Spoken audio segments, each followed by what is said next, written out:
seorang staf pengajar muda yang ada di salah satu sekolah di Kabupaten Garut.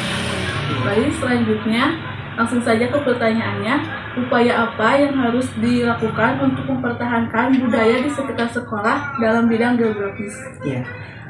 Terima kasih untuk pertanyaannya, yaitu apa yang harus dilakukan terhadap budaya, terutama Indonesia ini kan kaya akan budaya gitu ya, beragam budaya, beragam etnis. Apa yang harus dilakukan di sekitar sekolah, yaitu adanya kerjasama antara staf pengajar, guru, beserta peserta didik, dan juga keluarga. Keluarga harus memberikan edukasi terhadap anak bahwa budaya itu harus dilestarikan, terutama di bidang geografis. Di bidang geografis adalah kita kan berbagai tempat yang berbeda-beda ya. Ada yang di lingkungannya yang di dataran rendah, ada di dataran tinggi. Itu harus dilestarikan terus, terutama yang ada di perkotaan gitu. Sekarang sudah tergerus oleh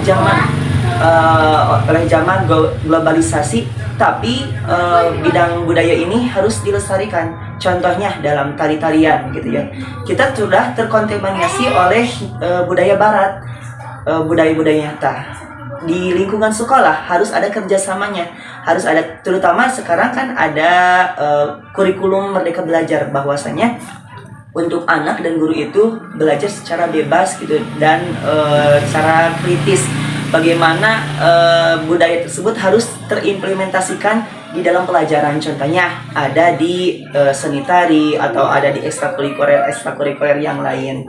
Dan cara yang lain yaitu pemerintah juga harus memfasilitasi apa yang harus disiapkan untuk melestarikan budaya tersebut. Misalnya harus ada alat-alat tradisionalnya, harus ada fasilitas-fasilitas yang lain gitu. Jadi harus ada kesinambungan antara pemerintah juga, guru, dan juga masyarakat, elemen masyarakat.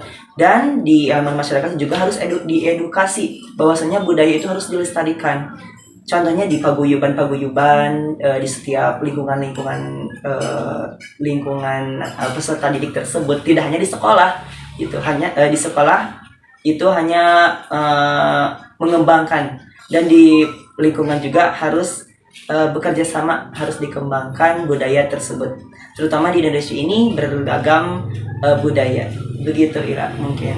Terima kasih. Baik, terima kasih kepada narasumber yang pertama sudah menjawab pertanyaannya.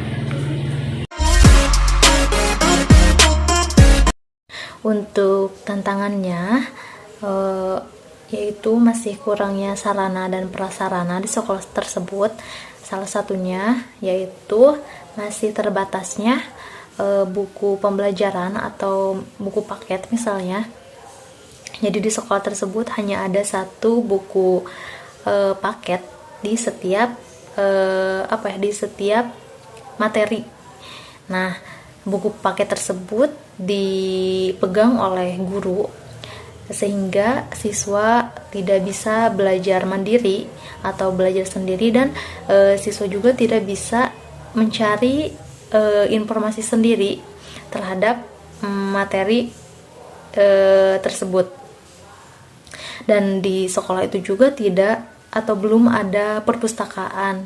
Nah, jadi siswa sulit untuk mencari informasi tambahan atau mencari mencari materi yang ia sedang pelajari gitu. Jadi sulit untuk belajar sendiri gitu. Karena kan siswa yang sekolah di sana itu sambil pesantren. Nah, di mana siswa tidak boleh membawa handphone. Jadi emang sulit untuk mencari materi untuk mereka pelajari secara mandiri. Selain daripada itu, di sekolah tersebut belum ada proyektor, di mana menurut saya proyektor cukup penting ya untuk menunjang proses pembelajaran, karena kan sekarang teknologi sudah berkembang dengan pesat ya. Jadi kita sebagai guru bisa memanfaatkan proyektor tersebut untuk proses pembelajaran, sehingga kan anak-anak juga atau siswa juga tidak merasa bosan atau jenuh ketika proses pembelajaran berlangsung. Nah, tantangan selanjutnya yaitu masih rendahnya motivasi belajar siswa. Tentunya banyak faktor yang menyebabkan motivasi siswa rendah dalam mengikuti proses pembelajaran, seperti faktor lingkungan, faktor internal, faktor psikologis, dan lain-lain. Nah, ini juga bisa dikaitkan dengan sarana dan prasarana yang kurang, sehingga siswa merasa bosan dan jenuh terhadap proses pembelajaran yang itu-itu aja. Jadi siswa tidak ada motivasi untuk belajar karena ya itu proses pembelajarannya yang bisa dibilang membosankan gitu kan. Nah, itu juga sebagai tantangan ya buat saya sebagai pengajar, bagaimana caranya agar saya bisa meningkatkan motivasi belajar siswa dengan keterbatasan sarana dan prasarana. Terus bagaimana saya bisa menyampaikan materi dengan baik dan benar agar siswa dapat mengerti dan dapat memahami apa yang saya sampaikan, walaupun dengan media atau sumber pembelajaran yang kurang mendukung.